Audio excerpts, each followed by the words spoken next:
പ്രിയപ്പെട്ടവരെ നമസ്കാരം. ഇന്ന് ഞാൻ നിങ്ങളെ കാണിക്കാൻ പോകുന്നത് എൻ്റെ വെറ്റില മതിലാണ്. മനോഹരമായിട്ടില്ലേ? ഏകദേശം 2 വർഷം മുമ്പ് എൻ്റെ സ്വപ്നമായിരുന്നു ഇങ്ങനൊരു മതിൽ. ഞാനൊരു യാത്രയിലാണ് ഇങ്ങനൊരു മതിൽ ഒരു സ്ഥലത്ത് കണ്ടത്. പിന്നെ ഒന്നും ചിന്തിച്ചില്ല, 3-4 വെറ്റിലയുടെ തണ്ട് കൊണ്ടുവന്നു നട്ടു. ഇതുപോലെ ഇപ്പോൾ എന്ത് ഭംഗിയാണ് കാണാമെന്നറിയോ. മറ്റൊന്നുമല്ല, ഇത് കാണുമ്പോൾ എനിക്ക് മറ്റേ ധ്രുവത്തിലത്തെ പാട്ട് ഓർമ്മ തന്നെ.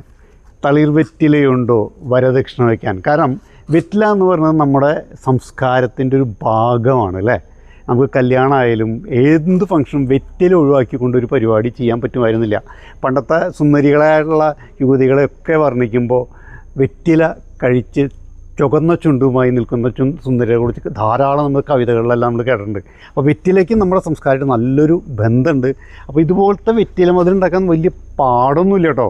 ജസ്റ്റ് 3-4 തണ്ട് അവിടെ ഇവിടെ നടുക, അതിനുശേഷം അത്യാവശ്യം ചെറിയൊരു പരിപാലനം നടക്കുക. ഇതുപോലെയായി. അതുകൊണ്ട് ഇഷ്ടപ്പെട്ടില്ല എൻ്റെ വെറ്റില മതിൽ. അപ്പോൾ നിങ്ങൾക്ക് ഇതിൻ്റെ തണ്ട് വേണമെങ്കിൽ പറഞ്ഞോളൂ, ഞാൻ ഫ്രീ ആയിട്ട് തരാം. ഇവിടെ ഇഷ്ടം പോലെ ഉണ്ട്, കട്ട് ചെയ്യാൻ തരിക, അത്രയുണ്ടോ? വേണ്ടവർ പറഞ്ഞോളൂ. ഓക്കെ.